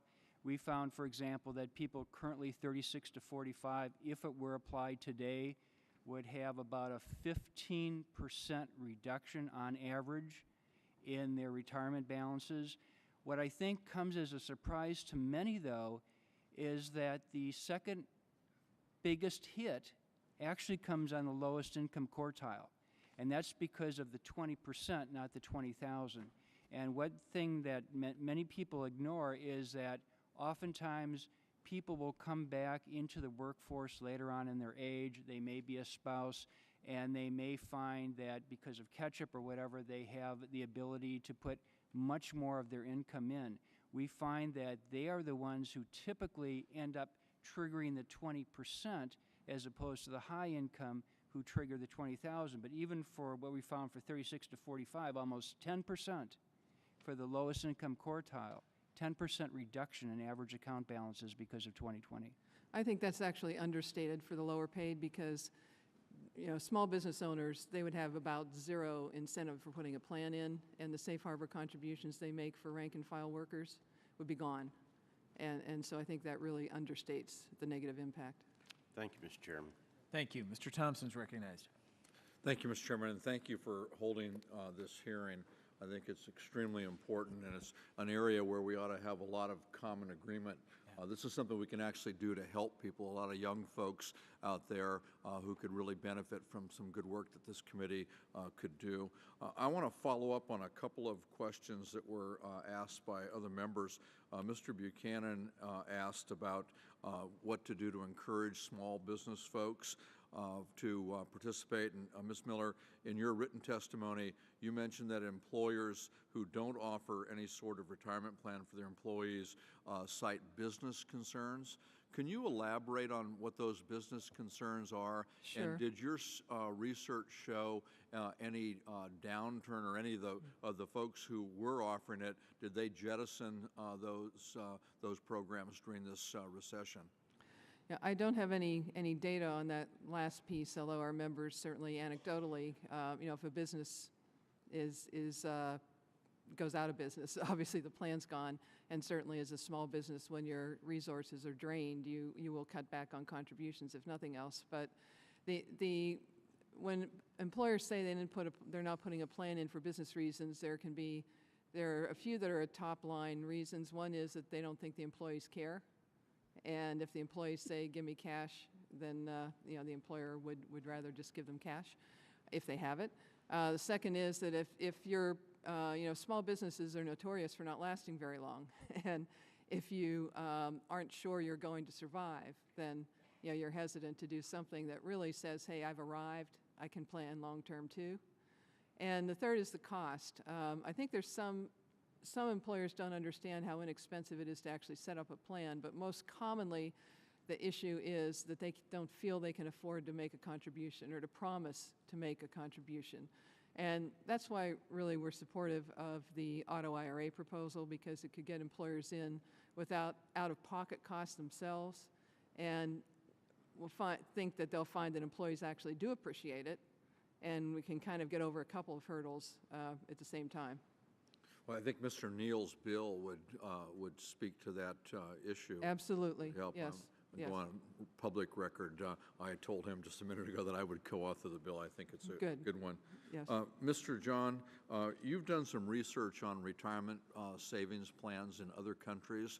Was there anything there that really knocked your socks off? There were actually a couple, both good and bad. If we look, for instance, at New Zealand has a form of the auto IRA, but given the fact that they only have 3 million people, it's a much more centralized form, but it works exceedingly well early on. The one that is the huge mistake is the United Kingdom.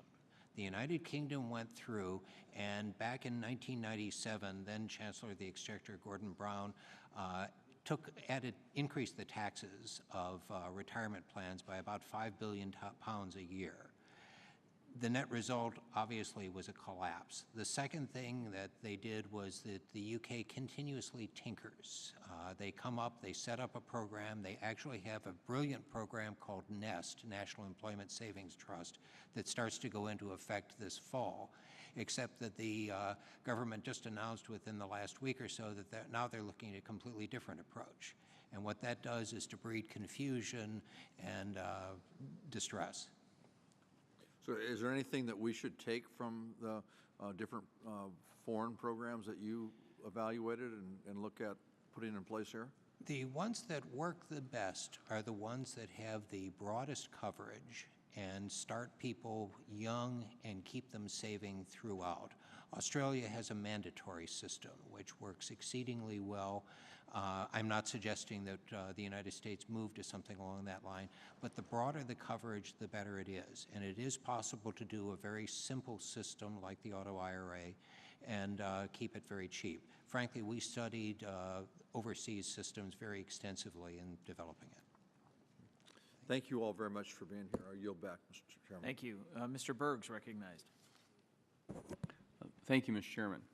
You know, obviously the goal in this whole thing is how do you make it simple and easy to pick the right plan for each individual. And I, obviously someone's understanding of the financial markets and what's best for them and trying to make a lifelong decision rather than, a short-term decision. So I was kind of intrigued by the automatic IRAs. And, in part of their testimony, Mr. John, you talked about simplifying things, but also having an automatic IRA. So kind of my question to you, does the simplification come first, or do you do the automatic IRAs and then simplification after that? I anticipate that given the direction of things, that the auto IRA comes first. The auto IRA is crucial because if people don't save, if they don't get started early on, it doesn't matter if you simplify or not. Okay, thank you. I just had one kind of out-of-the-box question, and it seems like, you know, so many people are going through a lot of different jobs today. And so kind of the new normal is several different careers, several different jobs, and a lot of younger people that I know have been to 2 or 3 different employers in a very short period of time. And so each time you're trying to analyze, well, what's the best retirement program? Here's what the employer's offering. Has there been anything done like kind of out of the box and kind of looking at a plan that would just be a individual's plan, and this plan would follow the individual, even though they're an employee, but you know, again, they would make the decisions on what's the right package for them for their working career, and as they went in and out of different careers and different jobs, those employers might pay into their individual plan rather than, you know, the employer sponsored a separate plan. There have been some examinations of that sort of thing, but the key factor is that most people, especially when they're starting out, don't have the expertise to make that kind of choice. And the natural human reaction when you're faced with a choice that you don't understand is that you do nothing. So people stop. That's the value of both an employer-sponsored plan where you have the payroll deduction and the auto-enrollment and the auto-escalation. And what we find as time goes on, that a certain proportion of people who started out in auto-enrollment later learn and take more control over their activities. Any other comments on more of an individual plan that follows an individual? I think it's very hard to motivate an employer to participate in that kind of an arrangement because, you know, the employer, once they have or feel financially secure enough to put in a plan, they are looking at the tax benefits. They're also looking at what works for their company. And what sometimes I think gets forgotten in talk about a single, simple plan and is that employers they still use vesting schedules. You know, if they're putting in a contribution for workers, it might be fully vested because it's a safe harbor, but if there's something more than that, they don't like the idea of giving money to somebody that's coming and going right away. And so the money won't necessarily all be vested right away. And it will vest after a few years, or maybe a graduated schedule that's 5 years. And so that really doesn't work when you have an individual account, and so there are things that flexibility that the employer has under an employer-based arrangement that would disappear, and I think make them less engaged. Thank you. I'll yield back. Thank you. Mr. Reed's recognized. Thank you, Mr. Chairman. To follow up on Mr. Berg's kind of sentiment, one of the issues I see is the need. We talk a lot about employers and the government kind of here in Washington being the ones to choose best what individuals should do with their future, especially when it comes to retirement. And we kind of have this attitude up here sometimes that I try to fight every day of Washington knows best, just trust us, we'll take care of it. And I want to get to the of ways to try to enhance individual accountability and responsibility for people, allowing them to control their own destiny. So are there things that we could be doing to encourage literacy when it comes to financial planning? Any ideas, thoughts from the panel as to where we could really change the mindset of individuals as they go into the workplace, of actually being aware that 20, 30 years will come and we need to have something in the bank to take care of us? Is there any proposals that anyone could share with us that they would say we should be taking a real close look at and advancing? I have to get back to electronic delivery and really getting people engaged. I mean, there are some amazing things going on out there in terms of enrolling people and having their own individual information set up on their iPad or handing them out when people come in to get enrolled and letting them work through and see what it's really going to be like. And yet there are constraints that on how everything has to be handled right now that minimizes what you can do. And so it almost ties, this market is incredibly competitive and creative and can't always, get to do everything it could do because Could you give me have to some come up with examples this of those paper. constraints? When you say there are constraints, regulatory constraints, or what? Yes, what there are referring to? regulatory constraints. For example, right now we have all this paper that's due out for disclosure on investments, and it's going to be we support the disclosure, but people are going to be getting a stack of paper, and I don't think they're going to read it. And if you were able to, if you had their email address, I mean, we give people at work an email address. You can't necessarily use that if they aren't routinely that's not a routine part of their job and all this other stuff. And even though they may have used our website. So if somebody uses the website, you should be able to drive them to that website to get this information. Once they're there are fun things you can do. There are people working on games to encourage people to save. And you need to really be able to get them involved. But right now, you have to send them that stack of paper unless they went through certain steps.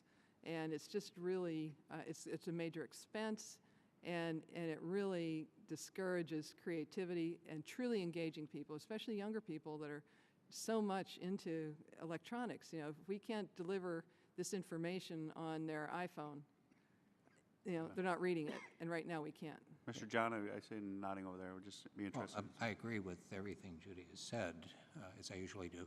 But there are other areas. For instance, the UK has something called the platform account, which combines a retirement savings account with a variety of other types of savings and investment vehicles. And one of the things that they found that works exceptionally well over there is that because the employer knows how old this employee is and what stage of life they are, they can shoot them little target videos. So if the individual has just got a child, they can shoot them a video talking in 2 minutes about here's what you can do to start saving for your child's future. Or if you've just married, here's what you can do to start saving for a house. And we found in studies that these work exceptionally well, and they work even better if the person who's being recorded is someone like a coworker or someone who has some sort of a connection to that individual. How about in the educational, like our high schools, elementary school? Any thoughts on that type of form? Yes. My older daughter, who is 25, went through one of the finest high schools in the United States up in Montgomery County. And she took a variety of courses in photography, cooking with amazing results, and a variety of things. She didn't have to take a single financial literacy course. That's a great point. With that, I yield back, Mr. Chairman. Thank you. Mr. Lewis is recognized. Thank you very much, Mr. Chairman. Mr. Chairman, I want to apologize to members of the panel. I had to run out and speak to a group of 8th grade students, and so they kept me for a while. I heard your testimony, and I want to thank you all for being here, and thank you for your service. Ms. Miller, it is good to see you again. Thank you also for all that you do. Ms. Miller, many of the people who criticize or question tax incentives for retirement saving argue that they are for the wealthy. They say these laws favor high-income people. In your experience and research, do you find this to be true? Do you have any ideas as how we can further increase participation among low and middle-income workers? How can we make it easier for people to save for retirement? That's a very good question. I think if you look at the retirement savings incentives, first of all, there is a cap on compensation that can be considered. It's at $250,000. So when we hear a lot of talk about let's cut incentives for people making over $250,000, I can't help but think, hey, we already cap it. You already can include compensation over $250,000. So, and that's also when you're testing for non-discrimination. So somebody might make $1 million, but when you're comparing their percentage of pay in the plan to the lower income person's percentage of pay, you use the $250,000. So we already have something that's built in to limit that. The non-discrimination rules generally will say that, if a business owner wants to put in the maximum of $50,000, those workers are going to be getting a contribution, 3%, 5%, depending on the arrangement. They're going to be getting employer money. And there's, it really is additional money. There have been some people will say, oh, they would have been getting that as pay anyway, but there was a really good recent look at this by Eric Toder and somebody else, I forget, showing that for lower income groups, if there's a 401k plan, it's new money. It's largely new money. They have like 89%, but I think for a small business, it's more like 100. It really is additional money. So I think these non-discrimination rules do that. It's a matter of getting access to more people, and that's why, again, we're strongly supportive of something like the Auto IRA program that would just make these arrangements available, to more workers and just grow what we have here. Mr. Sweetman, you mentioned that in another time, in another period, that the banks would stay open. And I remember rushing down to the bank when I was much younger, had all my hair, and with my wife before the banks closed to get a $2,000 IRA. What happened to that spirit? What happened? Well, Should we bring it back? Well, that was one of the things that we proposed doing in the Bush administration simplification proposals. What happened was that we put income limits on who could make contributions to IRAs. So when you and I were seeing the lines going in and the banks staying open, it meant that everyone could make a $2,000 IRA contribution. Now everyone cannot make a $2,000 or you can't make a deductible IRA contribution. It depends on whether they have what their modified adjusted gross income is, and whether they are active participant in an employer plan. You'll see in my testimony, I have 2 pages worth of charts that talk about who can and can't make contributions. Before, you didn't have that, and then everyone could go in, and the banks could say, come on in, and we'll set up your IRA. That's the difference. That's the difference now. Thank you. Mr. Chairman, could I yield the balance of my time to the gentleman from Oregon? Is there? Yes. I just wanted There's to. only 30 seconds left, but you'll get your own time in just a few minutes. Oh, then I'll wait. All right. Thank you. You're back. Mr. Paulson's recognized.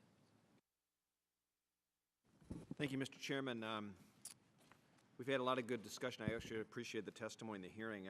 One thing that we haven't talked really about are ESOPs, employer stock ownership programs that enable workers to accumulate substantial amounts of retirement savings as compared to some of these other defined contribution retirement plans. And there are studies that even show that the value of the retirement accounts of an employee that works for, say, an ESOP, as an example, for that firm, would average like $100,000 in 2008. And you compare that to only about a $45,000 average of an employee with an average 401k account.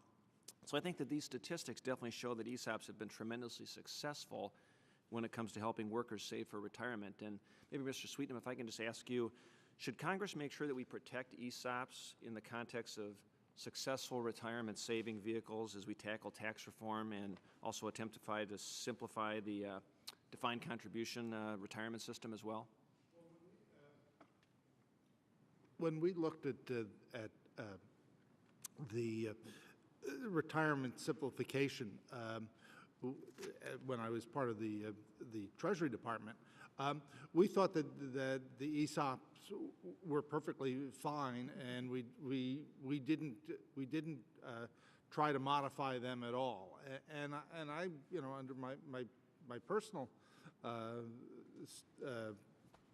thoughts are, I've dealt with ESOPs and ESOPs over my career, and they've provided very good benefits for people. So I think that I think one of the things that you're hearing from everyone here is that we shouldn't be cutting back on retirement benefits, and ESOPs and S corporation ESOPs are an important benefit, and I think that everybody is fine with continuing on. Yeah, good. Ms. Miller, you're nodding your head a little bit too, but I mean, should ESOPs or SESOPs be used? Did that structure serve a little bit as a model as a part of tax reform, or just having that encompass?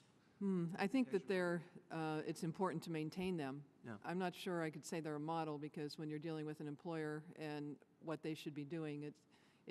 When it fits a situation, it's a wonderful thing, but it doesn't always fit a situation. So I think it sits alongside other retirement programs. Good. And let me just ask a question for some of the other panelists, too, is there's been a lot of mention of some of the current, or some mention, I should say, of some of the current law, the non-discrimination rules that apply to 401k plans that make sure that lower-income workers also can benefit from these plans. And can you talk a little bit about how these rules work from the perspective of how a tax incentive can help a small business owner afford the contributions that would be required for those type of rules? Anyone? I can speak to that. I think, most commonly, if you're dealing with a small business who's probably their accountant has said, go see so-and-so about putting in this retirement plan, and they've gotten to the point where they're finally making some money, and they're coming to the end of the year, and it's like, oh wow, I have this $30,000 sitting there, and I'm going to take it out as a bonus, and I'm going to pay all sorts of income taxes on that money. And so you can show them how, if they put in a qualified retirement plan and make a contribution for themselves and save on that from income tax purposes, they can use some, or close to all in some cases, of that tax savings to make the required contributions for other people. And that way, then you say to them, okay, you can take this bonus home, and you can write out a check to Uncle Sam for 28 or 31% of it, or 36, or you can put in this plan and give that money to, you find out the receptionist's name when you go in, of course, and you can give that money to your employees. And most times they're very eager to have retirement savings themselves and help their employees save as well. So that tax incentive, though, is the key part of it. You have to show them how it can be better used than to just take it home. Good. Anyone else? Thank you, Mr. Chairman. Thank you. Mr. Blumenauer is recognized. Thank you very much, Mr. Chairman. I apologize. I've been in the Budget Committee defending the interests of the Ways and Means Committee. Thank you for that service. It's a pleasure. And I'm sorry that I was not able to be more of a part of this. I had a chance to review some of the material, and it strikes me as something that would be our time is well spent. With all of the vagaries that are surrounding tax changes, some of the budget pressures, retirement security seems to me to loom very large. And I appreciate advice and admonition from the panel members about looking at the big picture, about things that encourage employers to provide a range of choices. I know at times it may be bewildering, which is why I have supported the automatic IRA enrollment. It's why I'm lead co-sponsor on the ESOP where it's appropriate. It's very powerful. But I was struck by something Mr. John said about the experience in Great Britain. Be careful about tinkering, about taking an already confused and confusing system, and with all the best of intentions, changing it again. It seems to me that with your help and advice, and Mr. Chairman, the committee, zeroing in on things that truly are refinements, not sea change, I am willing to explore all sorts of modifications in the tax code, including in some cases raising taxes on myself and others.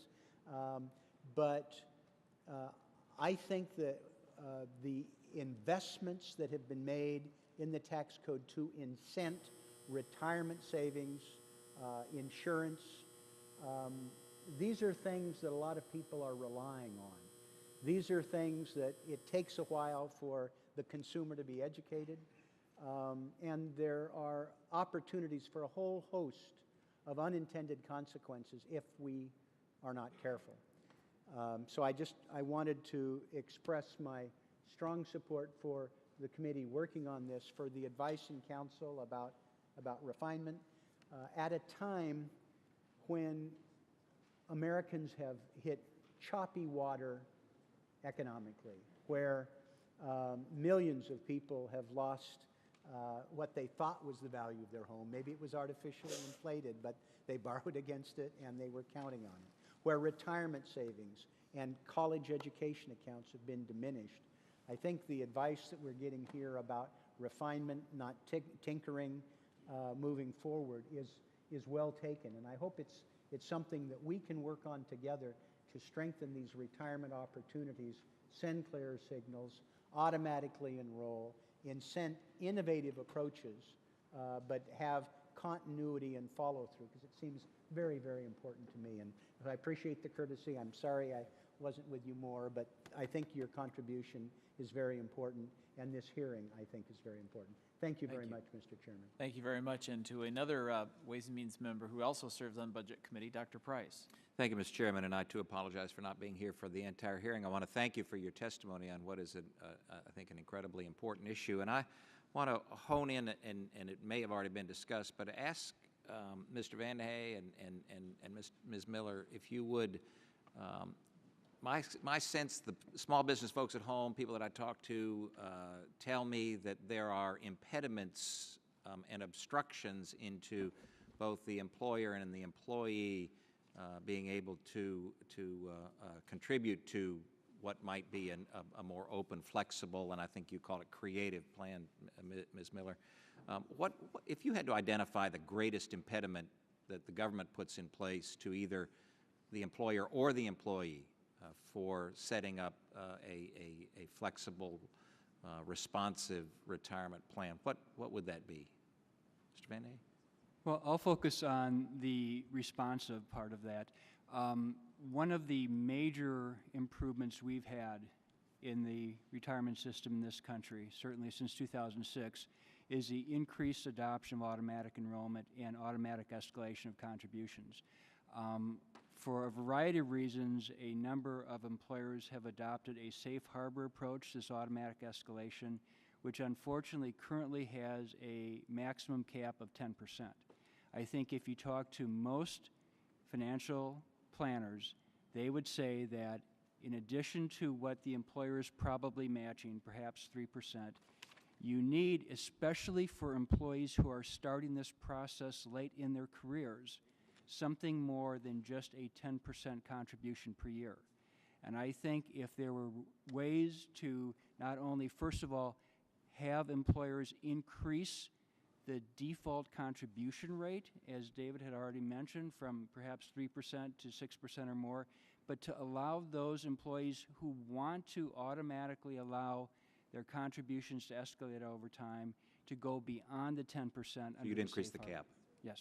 Increase the cap. Mr. Price, on that same issue, there's some data in our testimony that shows that when you do that, it's like telling your kid a C is a good enough grade. You'll get a C. If you tell them an A is the grade you want, you're going to get closer to an A. And the data we've seen shows that if you set that bar higher, even the people who don't do the automatic escalation do more because they see the bar and they say, oh, that's what I'm supposed to do. Yeah. Ms. Miller? Yeah, I think one important point to make here is that auto-enrollment isn't as popular with smaller employers as it is with larger ones. And the reason is that it's too easy. Practitioners don't recommend it to them because it's too easy to trip up and then you get hit with penalties on it. And I think we need to take a look at some issues that would make it easier for small employers to do this kind of thing without incurring additional expense. And you know, an example is if you are automatically enrolling, then when someone completes their year of service, you sign them up. With the small business, sometimes you forget that date passes and you didn't do it.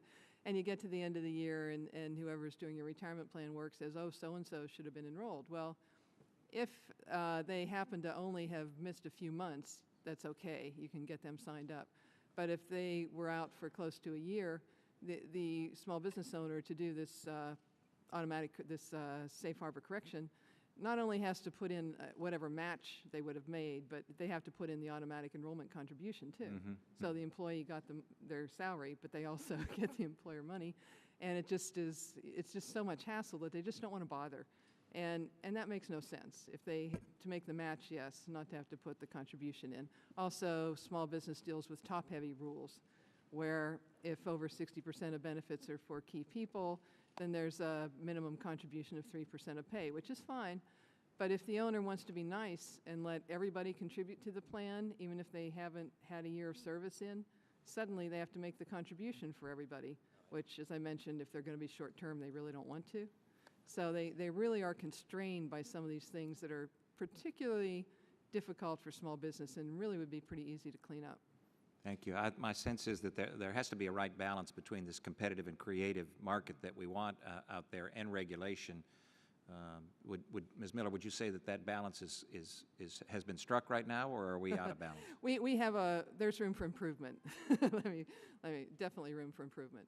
Great. Well, I think I would appreciate each of the panelists, if you desire, to follow up on that score, identifying those areas where the regulatory environment is actually less helpful to employers and employees. Thank you, Mr. Chairman. Well, thank you, Dr. Price. Again, I want to thank our panelists for excellent testimony today. Some good information was transmitted to us, as many good points were made. And with that, this hearing is now adjourned.